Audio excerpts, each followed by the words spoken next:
When Ryan's when it's time to begin, it's on the Rewind Around with John Pollock and waiting. Me 18, that makes sense of these things we see in the ring every week on TV. It's Rewind Around for Monday night, download it Tuesday morning from the Post Wrestling site. It's Rewind Around for Monday night on USA Now on the John and Wade Take the Mic.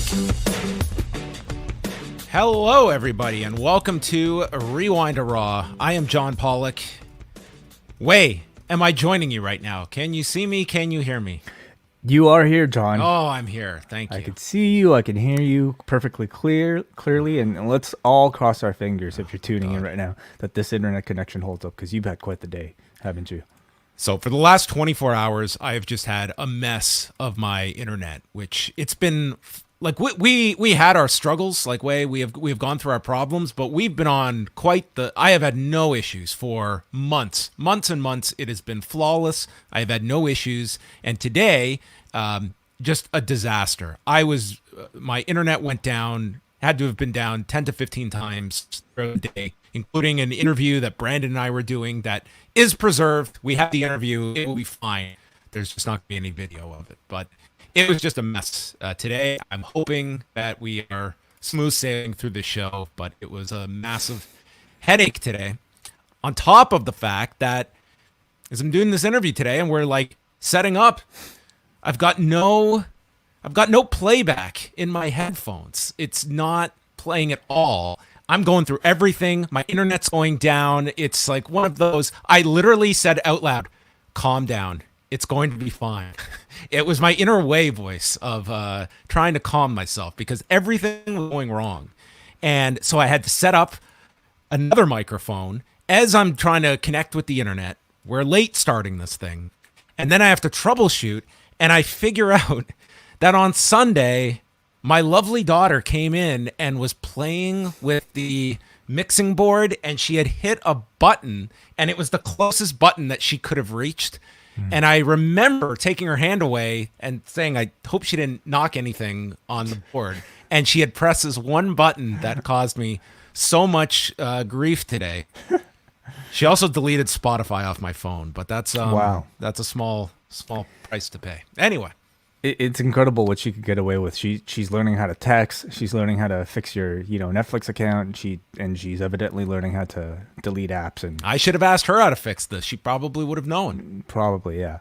And I'm speaking to you. I don't even know if I should tell you this, but for the better part of the last paragraph of words, it feels like I'm kind of talking to a blurry transformer here. But I heard everything you had to say. I don't know how great your camera looks right now, but this will be part of the gimmick of this episode.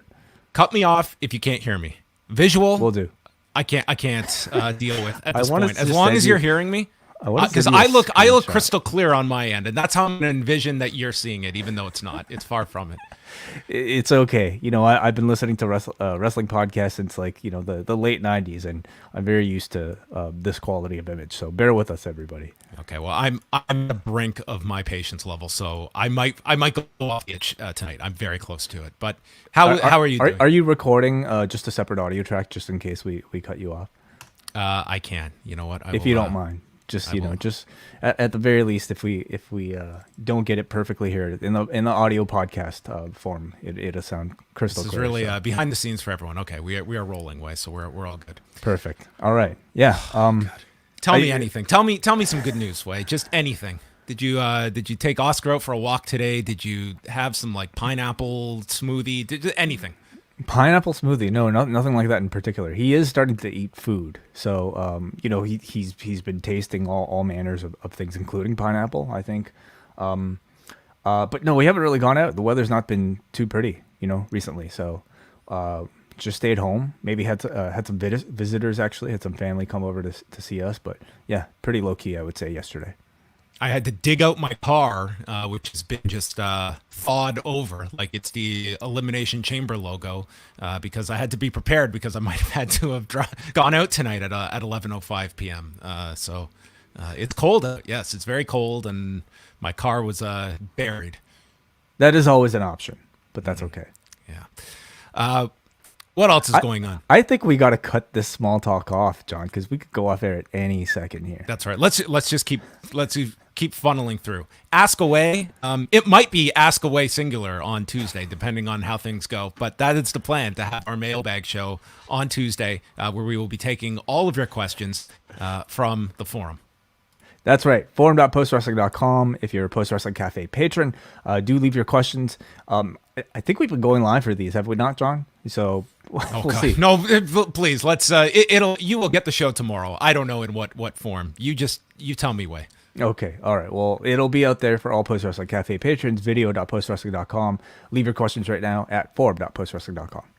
Yes, we've got multiple cafe shows this week, including the Ask Away Mailbag Show, Rewind to SmackDown, and on Sunday, Karen Peterson and I, we are going to be doing an abbreviated New Beginning recap. We're going to be going over the key matches of both nights. We're not going to be going through all the multi-man tags, but the top 3 matches on each show are very intriguing ones, mainly.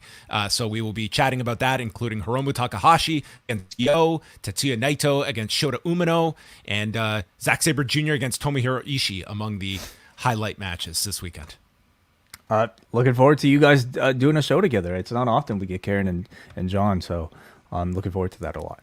Yes, and you can hear the finished product, myself and Brandon Thurston, together, joining our forces together that the universe could not hold.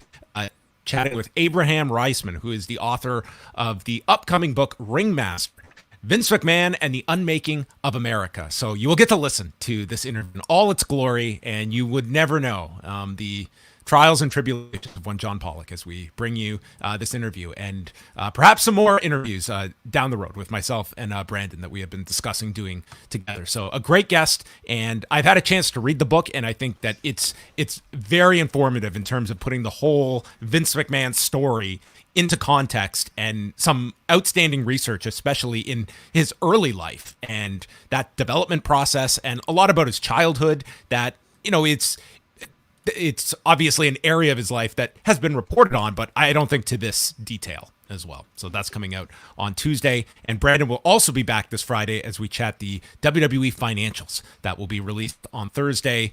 And will Vince McMahon be on the call with Ants on Thursday night? I'm going to guess no, but that will be a question people will have going into that call. I'm looking forward to all of that. Yeah, the chance to get to hear you and Brandon talk together. I'm looking forward to Pollock and Thurston. Hey, at this point, I'm just going to ask you to cut your video, John. Just go to stop camera and just to see if that might improve the audio a little bit, because we want you sounding crystal clear for the rest of the show. Did you get to see any of the funeral for Jay Briscoe over the weekend? I saw Mark Briscoe's eulogy. Yes.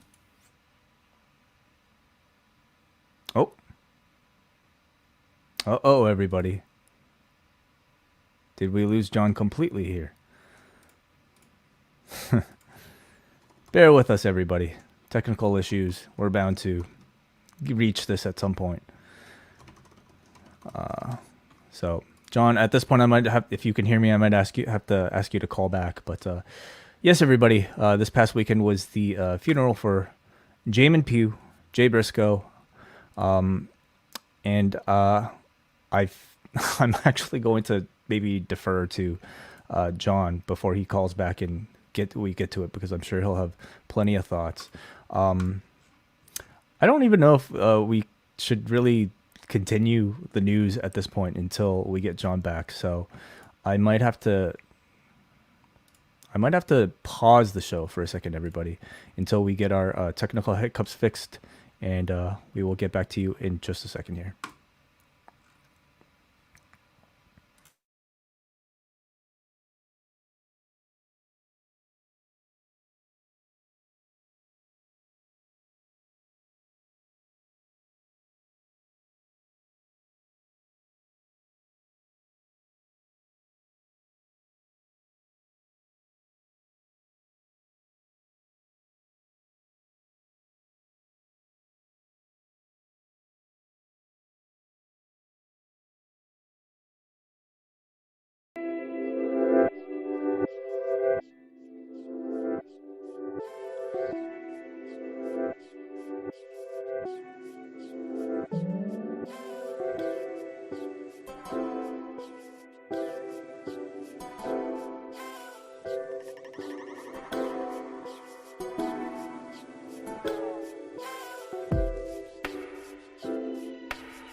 All right, we're going to try this one more time.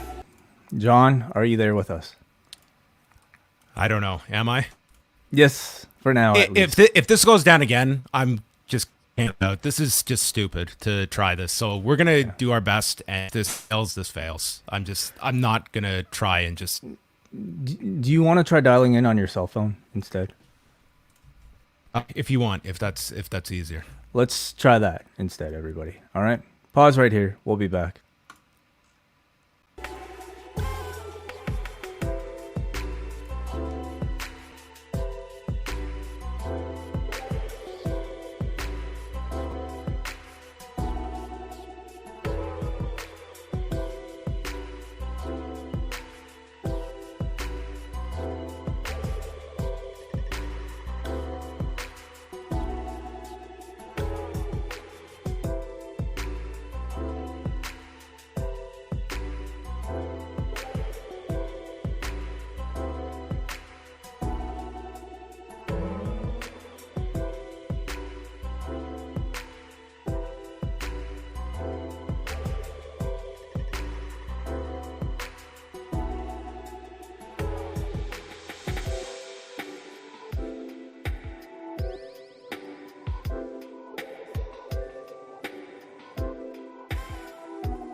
All right, we're going to give this one more shot. John, are you there?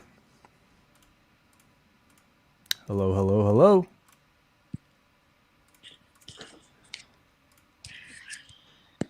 Hello, hello, hello. Okay, now I'm here. All right. Okay, everybody. This is what's going to happen. The rest of this show will be audio only, okay? This is the best we can do, given our current situation. So stick around. Apologies for the technical difficulties. We are going to present the show for you guys, but for video viewers, this will be audio exclusive. How does that sound, John? Yep, all good. All right, let's continue. All right, let's just get into the show. So we start off with Cody Rhodes coming out to start the show. And how did you feel about the reception that he got? I thought it was very strong, very positive. You deserve a chance, Cody chance. You know, I didn't think that there was any sort of negative reaction. If anybody might have expected any sort of pushback, just given the I guess I don't know how dominant Sami Zayn was as a part of a conversation this week. No, nothing like that at all. He comes out. He notes that he is not the same person that he left or that he started this journey on. He brought up OVW. And believing that he would have been champion within 2 years and delusionally thinking he would be the next John Cena. But if he could go back, he would not tell that 19-year-old anything about all the trials and tribulations he would incur. And instead, he went through all of these hardships and it ended with winning the Royal Rumble. Now he is going to WrestleMania. And from there, he goes on to talk about Roman Reigns, who he calls the LeBron James of professional wrestling. Loud chants of Roman sucks. And in 62 days, it's WrestleMania. And he is undeniable, but he is also uncrowned and says that Reigns will no longer be undisputed WWE Universal Champion. So as a Royal Rumble address, did Cody Rhodes come across to you as the top challenger here in this role, coming out and pretty much establishing our main event for WrestleMania? He did. Yeah. Again, if there are any concerns that Cody would be an afterthought coming off of the Royal Rumble, I mean, I think he completely wiped that away with this promo. It felt like this was a type of promo that he might have been keeping in the chamber for months, you know. But at this point, like he's been like so good thus far in his WWE run that like I wouldn't be surprised if like, you know, he came up with this like, I don't know, a day before. But it was a tremendous retelling of his career, taking us through the entire journey leading up to this upcoming match, which is, you know, really being framed as the culmination of everything he's been through, including, you know, going through like the Dashing character, the Stardust character, including his excursion, including the death of his father, the birth of his daughter. I thought the delivery, as always, for Cody was very smooth and very confident. He's so smooth and confident that it's sometimes that might even come across as manufactured and inauthentic, especially like in the moments where like his voice cracks and he breaks into tears. And I'm really glad he didn't for this one, because it just felt like a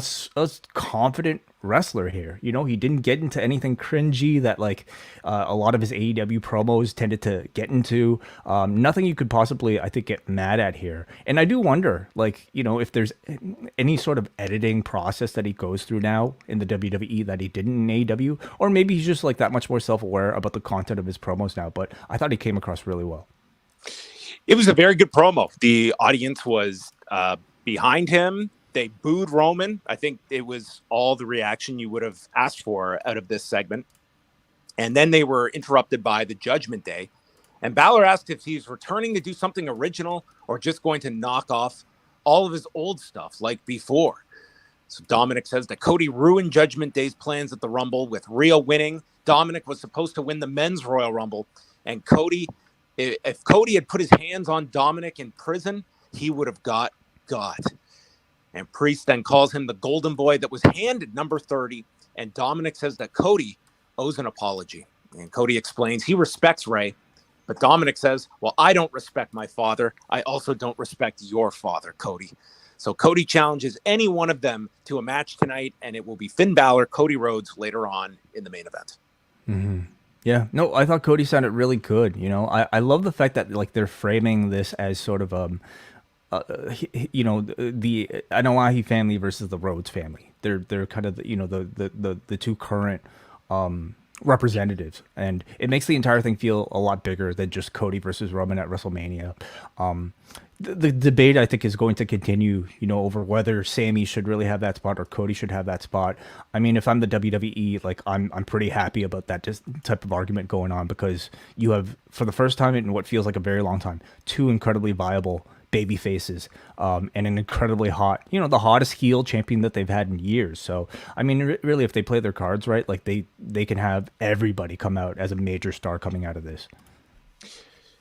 And then with Judgment Day still out there, Edge runs out attacking the Judgment Day, and Cody would get involved. And that's how the segment ended. And we would see more of Edge later on in the night.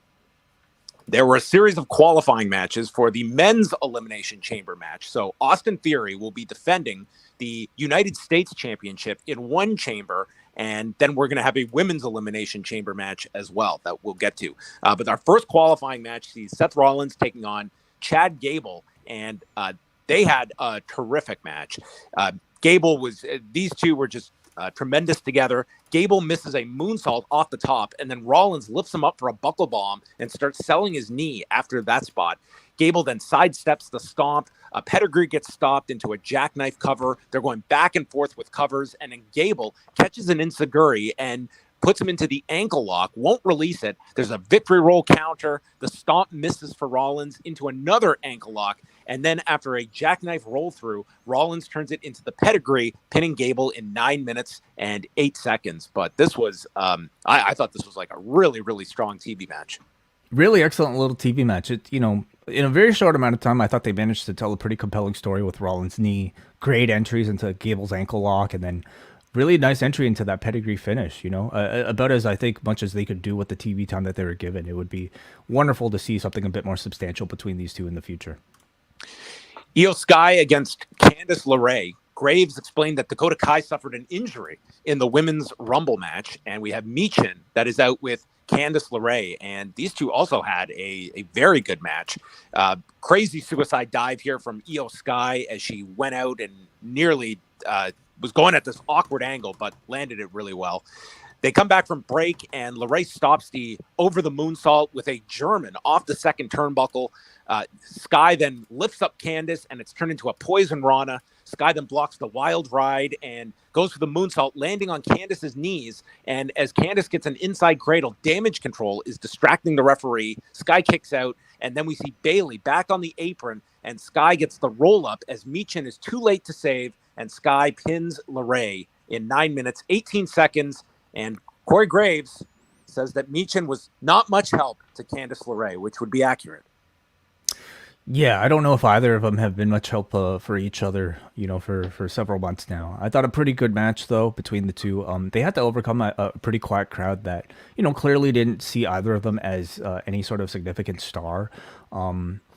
But in ring, I thought it was perfectly, good to fine. The problem, with the two isn't really in ring, but especially for somebody like Candice, it's the time and effort that they've given her, or lack thereof, to promote a character and any sort of real personality. Right now, both her and Michin are just like, they both feel like two generic baby faces with not much attached to them that you could get behind. So, either they, do their best to try to build that for the two of them, but, more likely I could see them attaching Asuka or maybe Becky, but it seems like the Becky attachment to Damage Control might be ending next week. Rhea Ripley comes out and they have promoted, she is going to make her decision, and she's out all alone because she wants all of the attention, and she is here to disrupt the status quo, and did so by winning the Rumble from the number 1 spot. And she goes through her history with Charlotte Flair, that 3 years ago, when her career was just getting started, she was 24, and she stood in this ring and challenged Charlotte, who had just won the Royal Rumble back when Rhea was NXT champion. And Charlotte put her in her place. And Charlotte has always been in the title picture and hates giving her credit, but she does get better year after year. Flair is number 1, but she is the disruptor. And she is going to put Flair in her place at WrestleMania. And that is her pick for the title she is going to go after as she waves at the WrestleMania sign. Yeah. I thought, obviously Rhea heading into the Rumble was already leaps and bounds ahead of everybody else in terms of viability for a top title match. And this was a promo that I think really just kind of cemented it. She sounded good here. My only concern coming out of it is that this to me sounded like a real babyface promo. Charlotte is positioned right now as sort of like the status quo default champion who is always seemingly at the top, and Rhea, somebody with a great deal of newfound momentum built for her over the past year, somebody who feels like she's really kind of earned that spot, as opposed to Charlotte, who just kind of comes in and is being given that role. I mean, Rhea in this promo is claiming that she's going to disrupt the status quo and here to start a revolution, and I find it far easier to get behind that than whatever story that they're trying to tell with Charlotte right now. So is the crowd going to stay on this path? I mean, Charlotte has received pretty good babyface reactions so far, but I wonder. And ultimately, is it even that much of a problem? Because to the WWE, as long as the match is hot, do they really care? If fans end up turning on Charlotte, I don't know. But I think coming out of Mania, it feels like Rhea is going to be the one getting crowned. Position that way for sure, and this is her redeeming this loss. But certainly, this could become very much a audience that gets behind Rhea Ripley, given who they are putting her against. I wouldn't have as much of a concern with that if it was the Bianca Belair direction, but going this way, and maybe that's ultimately what you want Rhea Ripley. You want her to be in that role by the end of it. It's not just this Judgment Day character for eternity. This can be a viable babyface for them down the road. Do you like the idea of Rhea versus Charlotte for Mania? Because looking at the options here, we could have had Rhea versus Bianca, could have had Rhea versus Becky, could have had Rhea versus Ronda. Do you like Charlotte as a direction? I think we do have that history between them. I don't think it's a poor decision to go in. I mean, it's not as though they had really set up Bianca beyond that one interaction they had backstage weeks ago. So it's not like you were building for one champion and went the other way. So I am very curious of what is planned for Ronda Rousey in all of these Mania plans. I'm kind of curious about Becky too. I mean, and could that be the direction? I guess anything is possible. Yeah. But Ronda Rousey, I think it's a big question mark because when you look at it, it's, she drops this title and then is completely out of things. So, I think definitely there's a question mark there. Yeah, because I don't think they'll do Bianca versus Becky again. And what's left for Bianca? who gets Bianca's match. Maybe Ronda. Yeah, could be. That's a possibility. Kathy Kelly is with Seth Rollins, and he's going to Elimination Chamber. He's going to win the U.S. title, but when he is asked about Logan Paul eliminating him, he just walks away. Yep. So, I mean, pretty much spells it, Rollins versus Logan Paul. I think strong match, in terms of strong star power, strong match also in terms of in-ring potential. I mean, at this point, expectations for a Logan Paul match are pretty high. And you bundle, that with the company's best wrestler against him, there's a very good possibility that this could end up as the match of the night. Very, very high expectations for that one. As there were for Baron Corbin and Johnny Gargano, which followed in our next qualifier.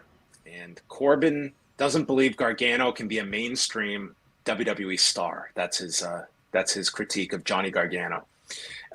It was Corbin destroying Gargano for the first half of this match. And then this included this brutal choke slam onto the barricade as Dexter Lumis just stood there and watched. Then Gargano fights back after a slingshot spear. He was able to withstand the deep six and stops an end of days, hits a suicide dive. And then JBL is getting upset. So Lumis pulls out an axe and puts the axe through JBL's cowboy hat on the desk. And then an end of days gets countered with an inside cradle. Johnny Gargano wins in 9:26 and is going to the chamber match in Montreal. Mm-hmm. Yeah. Match I thought was technically good, served up a decent dog story for Gargano. I don't know. I found it kind of hard to get into the action just kind of due to my lack of interest in either as characters at this point, but seemed like a good match. Good to see Gargano featured in the chamber match. Could be a good spotlight for him. And he's somebody I could actually buy, as somebody who could win the U.S. title, especially against an Austin Theory. I'm less optimistic on that one, but I guess anything is possible. But they are certainly building this up to be a really good match, just based on the talent that is already in there and who you expect to be the remaining qualifiers next week. Like they are loading this one up with a lot of great talent. Agreed. SmackDown promo for this Friday, it'll be the fallout from the Bloodline angle on Saturday. Flair against Sonya, and then we've got Imperium against Braun and Ricochet in the finals of the #1 contenders tournament. VIP Lounge with our guest Austin Theory, who comes out and he said he was a really big fan of the VIP Lounge when he was a little kid, but that was a long time ago. And he's going to make MVP and the VIP Lounge relevant again and pitches the idea of Austin Theory Live. And the two are subtly arguing with one another. Theory brings up how MVP thought Lashley was going to win last week, and MVP says, I know Lashley can beat you. And Theory brings up how he survived an F5 off of the Elimination Chamber last year. So he is still standing, and it is the ruthlessness that this generation needs, and no aggression can stop him. So MVP then rebuts that, I was once tossed off the pod by The Undertaker. So they're arguing about who got killed in similar fashion, and that Lashley is more dangerous to Theory than Undertaker is. This was quite the argument that they had. Finally, Lashley comes out, and MVP tries to stop them. And then after Theory gets attacked, Theory pulls MVP in front of him, and it is MVP that gets speared by mistake by Bobby Lashley, which this stuff can happen. Oh, yeah. Yeah, all the time. Yeah. I mean, Lashley and MVP continue to be tied together. Are they going to stick together or are they not? I mean, seems less likely at this point, but what does that mean for Lashley in the future? Like, what's his long-term program stemming from this MVP attachment? Like, because what are your options? Omos again? Or what? I don't know. Hard to really tell. But most interesting to me are the continued references to John Cena. I mean, that seems to be the direction for Mania. But could Cena make an appearance prior to that? Could he be a part of the chamber? like a surprise run-in or something like that. Something like that, yeah. It doesn't seem like there's going to be a spot for him with all the qualifiers. Yeah, I wouldn't expect him in the match itself, but yeah, we will see. Like, Cena's also very busy, so I don't even know how much TV time that he might even be able to do before WrestleMania. But that certainly feels like the direction, given all the references. Do you expect that match to be for the U.S. Championship, or does Theory drop it at Chamber? At the Chamber, I don't think that match needs the U.S. title, but they are clearly, I don't know if they want to necessarily beat Theory, but the Chamber is a way that you can, lose the title without necessarily having to do like a clean loss. So you can get the title to somebody else, because that match really does not need the title. So after that segment, Saxon catches up with the Judgment Day, and Balor thought that Edge had had enough. He says, "Tell him I work Mondays." And the number 30 spot should have been his, and that Cody Rhodes has been stealing from me for years. Tonight, it's time to collect. Yeah, he's gonna put a Bullet Club tax on Cody, and it starts tonight. Is he going to stop With Cody, he could collect from a lot. I mean, he should issue a cease and desist. I mean, there's a whole company that's out there that I'm sure he can make a lot of money from. this Friday? Is Young Rock. They ran an ad for it, and it's all about Pat Patterson when he worked for Roy Shire, and every year they would hold the big battle royal every January, and how Pat Patterson took that concept to come up with the Royal Rumble. So I'm sure there's going to be, as with every Young Rock historical reference, there will be plenty of exaggeration and things that maybe don't exactly line up with history, but it's kind of an interesting story going back to what everyone assumed was the influence for the Rumble between the Cow Palace Battle Royals and as well the ones that Ed Francis promoted in Hawaii. So that's coming up on Friday. I thought it was a really good clip, designed for a wrestling audience. I mean, this is the type of promotion for Young Rock that NBC should have been doing a long, long time ago. I only hear about them doing things like this from, you and other people occasionally taking clips out there. But to me, this is the most attractive crossover material that they could present to a wrestling fan. So it was an effective ad that, they should have been doing a long time ago. In the content, but also in a time slot that I don't know if any wrestling fans are watching over SmackDown. So that's NBC's poor decision making. The Miz is out, and he complains about his treatment last week on the 30th anniversary special. He got stunned by Owens, and then got a terrible number in the Royal Rumble, and then people at the airport were chanting "First man out." And this guy is just brilliant. Just gets this chant over in 5 seconds. The whole crowd is chanting "First man out" as he's trying to get this over. And he is also not in a qualifying match for the Elimination Chamber. He demands respect. So Adam Pearce comes out and says there's another guy who wants an opportunity, and that's the newest member of the Raw roster, Rick Boogs. Mm-hmm. Rick Back. Boogs. His contract with SmackDown ended. Well, Adam Pearce let The contract lapse on SmackDown, so Adam Pearce picked it up on Raw. They lost Rick Boogs. Yeah, I know. I'm a little surprised. I mean, I thought he and Nakamura were at a pretty good tag team that was gaining some decent traction, and I thought they would reunite them. But yeah, they're choosing to separate him and push him as a singles. Miz complains That he's in a suit, but Pearce makes the match, and Boogs swings him in the air, military press slam, and the match ends in 1:15. So Rick Boogs, who has been out since WrestleMania after tearing his quad, was out a long time, and he is back. Yeah. It's fine. I think the Miz. It's kind of crazy to think just 2 years ago this dude was holding the championship, and I'm not necessarily about to advocate that the Miz needs to be in a main event slot whatsoever, but I do feel even the Miz in this jester role might have his limits. Of who he should be losing in 2 minutes to, and I wonder if Rick Boogs might be below that threshold. Not that I think it even matters for the Miz at this point. The guy can pretty much kind of get away with anything, and I think he'll still be an integral part of these shows because he's very good at what he does, and it will always manage to get a decent reaction no matter what. But clearly under Levesque, his days of even hoping of being an IC title level contender, I think that's far behind him.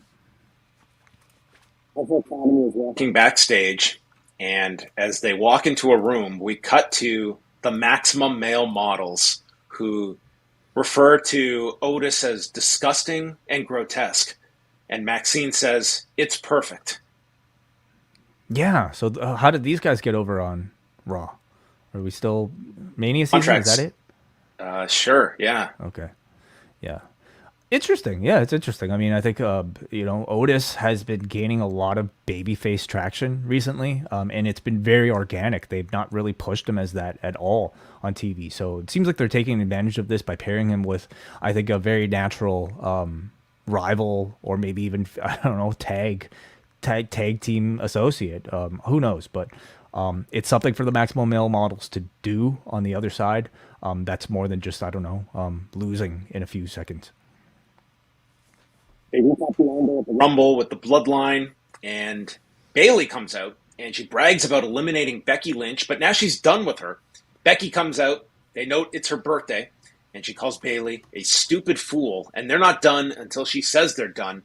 And Becky says, I already won the Royal Rumble. I didn't need to win it. I just had to make sure you three didn't, which really put over the importance of the match.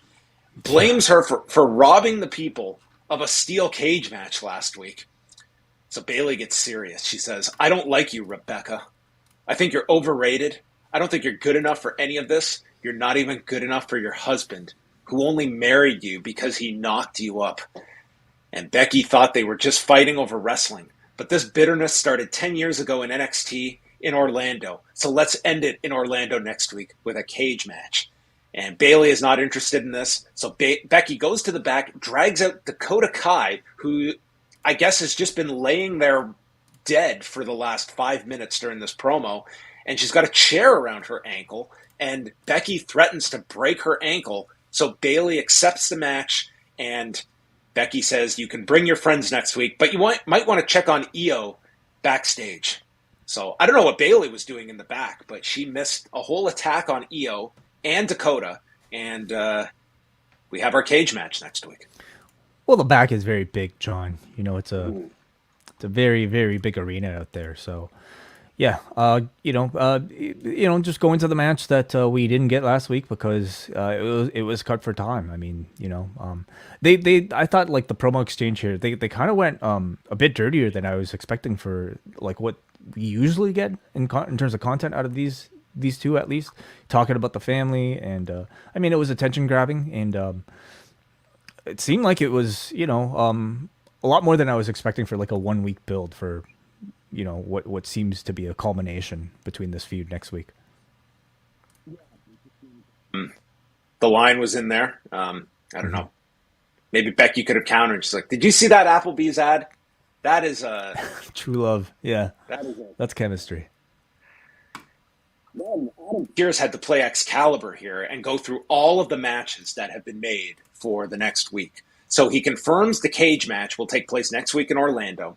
And then there's going to be a second chamber match on February 18th for the Raw Women's to determine who is going to challenge Bianca Belair for the Raw Women's title. So the first 4 qualifiers are the final 4 from the Rumble, with Raquel Rodriguez, Asuka, Liv Morgan, and Nikki Cross, minus, of course, Rhea Ripley. Next week, they will have a fatal 4-way. Is this right? To determine the last 2 participants. I thought it was to determine the first of the 2 participants, but I mean, I'm guessing like maybe they more do, sense.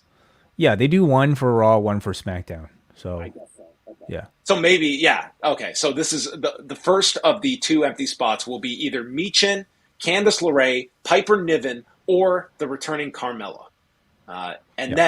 So those are our matches that we have coming up. So after next Monday, we'll have 5 people in, and then, presumably SmackDown will have something similar. Correct. Chelsea Green Walks in and asks Adam Pearce if he is the manager and complains about the unacceptable accommodations, no private dressing room, no spring water, and no Swiss chocolate. Mm-hmm. Yeah. I mean, it's such a goofy gimmick that is like so on the nose, that I don't know, maybe for a WWE system it could work. I'll say at least it's a personality that I think people can understand, and that's far more than I can say about Michin or Candice or I mean, Nikki Cross or Raquel or Xia Li or Shotzi or Tegan. Like, shall I keep going here? You know, like I mean, Adam Pearce named her. We're probably confused as to who is Piper Niven. could be, but you know, at this point, this women's division just kind of needs anything to let somebody stand out, and this at least seems like it's a personality-driven gimmick that, I mean, has no chance, I think, of ever like being a main eventer, unfortunately. But I guess it could be entertaining, so I'm willing to see where it goes. I thought the Like she plays the role well. We'll see what the shelf life is though for the character. It could be, you know, run its course fairly quickly. Dolph Ziggler and Bronson Reed is our last qualifier for the night. Ziggler does an interview and he's interrupted by Mustafa Ali, who jokes about him once again being handed another opportunity. And it's like every one of these Ziggler's just like, I'm not that concerned with you, so I've got other things to deal with. And Ali is just like, he shows up at TV every week and he has nothing to do. I mean, you know, catering's always nice. Maybe he's got a nice match on main event that we're not necessarily aware of, but you know, this is a gimmick. I don't know if this gimmick is really a good fit for Ali at all. Like it really feels like he's forcing this kind of like annoying heel sarcasm. I don't know. I don't know if this will really kind of change his fortunes in the company all that much, but you know, I guess it's nice to work out of your comfort zone. I don't know. I just feel like this feud would be a whole lot more natural if the roles were reversed and it was like, you know, Dolph doing the complaining. But maybe they want to, you know, give Ali something different. I just don't know if it's working. Complaining after this, he was demolished by Bronson Reed. Bronson Reed got the kick out of the zigzag. And then as Ziggler goes for a famouser, he is caught with a power bomb and then the tsunami, which the audience does get into. And Reed wins in 3:13 to qualify for the men's chamber match, along with Rollins, Johnny Gargano, and Austin Theory in there. And then the rest, the other two qualifiers will be next week. Yeah. I mean, this was a tough time slot, and you're talking about, you know, one relatively new character and one pretty cold character in Dolph Ziggler that, I mean, neither really, you know, seem to have that much traction with the audience right now. So, but as a way to announce Reed into the chamber, I thought it was pretty strong. The tsunami feels like it's being recognized and promoted as a pretty, you know, big power move. And I think the chamber will be a great way to add some status to Bronson Reed. Feels like, you know, Levesque is pretty serious about pushing him. Pod. Sorry, what was that? is he going to do a tsunami The pod. Oh, yeah, probably. That would be a great spot. I mean, bad for whoever's taking it, but yeah. Interviews Carmella, who is back after 7 months, and she says she's going to win the Fatal 4-Way. When Asuka walks in, no makeup on, or the face paint, and she just stands there, and Carmella says that you are not ready for Carmella, and I'm not scared of you. And with that, Asuka just smiles as the blue mist just starts pouring out of her mouth as Carmella walks off disgusted. Mm-hmm. I mean, I thought Asuka's my pick to win the chamber match. Yeah, absolutely. Bianca versus Asuka, yeah, that could be strong enough. I mean, especially like if this rebrand continues the way it has. I mean, Saturday, I thought Asuka, you know, her re-debut was incredibly strong, and it completely, I thought, refreshed her. I did not expect her, you know, I guess everyday self hit her civilian self to get a brand new look too. This look I thought was just as awesome in a totally different way. Like, she's changed up a lot. You know, her hair's shorter, her outfits. Look at this jacket. Like, what is this? It looks like it's made out of a snake. The earrings, and then like you add the mist now and the new contacts. I mean, everything about it looks so damn cool. So I'm loving the reinvention. She's like created her own DLC pack for the next video game. I mean, I'm sure whoever is at 2K is like, you know, scrambling to try to update the skin right now. So wonderfully creative and unique. So I hope they have a big role for her in Mania season. Then they saw footage of Boogs tearing his quad last year, and we cut to the locker room, and Boogs is hanging out with Elias and the Street Profits, and this looked like an awesome conversation to be in the middle of. They asked Boogs how he feels. He feels like he's climbing a mountain in a loincloth and just wants to scream, which he proceeded to do. The Profits love this guy. Elias was reflecting my opinion, and was not as impressed with this guy. And we learned that next week it will be Angelo Dawkins against Damian Priest in a qualifier, and Montez Ford against Elias, which means Montez Ford certainly got the better draw for next week's match. So I'm assuming we're getting Montez Ford and Damian Priest in the chamber match. I think that would be strong. Yeah, that would make sense. Although, you can certainly make an argument for Dawkins being in there too, just because he's looked so impressive lately as well. But Priest is probably the more likely one. I'm actually kind of interested in this potential Elias versus Boogs feud over I guess who could play the better guitar. It seems like it might be the main reason why they might. Feud is going to end with Rick Boogs and Ezekiel together. Ooh, okay, interesting. But we can expect some goofy guitar battles between the two as a way to just have sort of like, I don't know, Boogs play some sort of significant role on Raw. Maybe it could be interesting. And it seems like Elias is back, being a heel as he should be. So then we had this weird. We go to commercial, and a graphic came up. Coming up next, Bianca Belair, who, if you were in Tulsa, Oklahoma, you're still waiting for Bianca Belair because she never appeared. That was really strange. You're right. I totally forgot about that. Cody Rhodes and Finn Balor is the main event. They had a very good match. Balor attacks the pectoral muscle by stomping on it. And Priest ends up running into the timekeeper's area, missing Cody, and then Dominic is thrown over the desk. Cody makes his comeback, lands a Cody cutter for a big pop. Balor then stops a crossroads and hits the sling blade. And then as Cody goes to the figure four, he is kicked to the floor, surrounded by the Judgment Day, when Edge comes out through the crowd, attacking Priest and Dominic, spearing Dominic on the floor.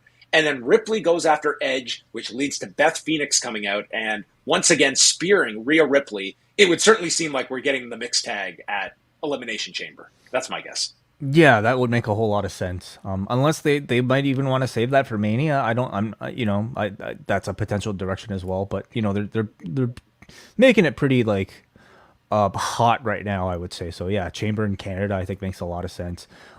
Very good return match for Cody, I thought. I love the matchmaking here with sort of like, a hint towards two former Bullet Club members in a first time meeting. Love the body part work from Balor over Cody's pec.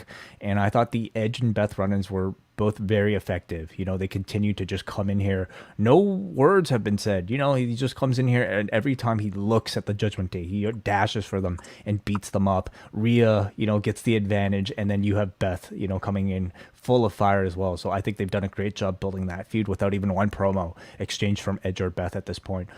Strong close, I thought, to the show, and I would say Cody felt pretty hot coming out of this. For the end sequence, it was the coup de grace missing after Edge got on the apron, and then 3 crossroads by Cody for the win. Yeah, I thought it was a very good match that they had. Got the audience by like the midway point, and I think from like the Cody cutter onward, they were into it. You got the Edge and Beth Phoenix run-ins as well, and a really nice decisive win for Cody to end the show. And I would say like this wasn't an earth-shattering edition of Raw, but you did get some big announcements about matches coming up, clearer picture for Elimination Chamber, and pretty much like 2 matches that are now penciled in for Mania. I thought you said all the pieces you need to set for the Elimination Chamber and also for the Mania coming up here. Most important, I think, coming out of this was the 2 big post-Rumble victory speeches from Cody and Rhea Ripley, and I thought they, both delivered. Cody especially, man, tremendous promo and really kind of like, making himself the centerpiece of this show. The show has really missed Cody, in my opinion. He brings like a certain level of polish and star power that, you don't have a whole lot of in this company. So kind of looking forward to that.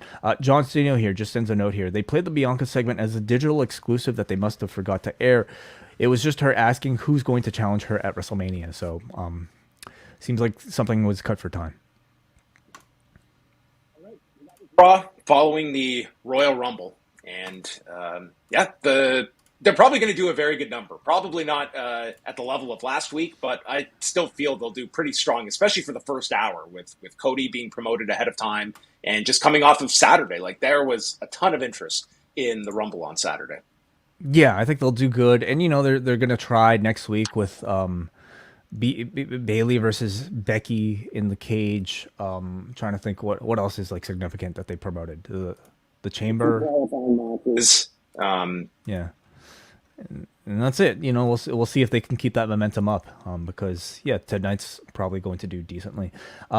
One super chat here. It's from LCT, who sends $5 to say it looks like the World Heavyweight Championship is staying unified. Yeah, don't think they're splitting it as people might have suspected or assumed. And I'll go through this, John. One piece of feedback here from forum.postwrestling.com as we go to Muggin, who says, Raw continued the momentum nicely from the Royal Rumble by putting the pieces in place for the road to WrestleMania.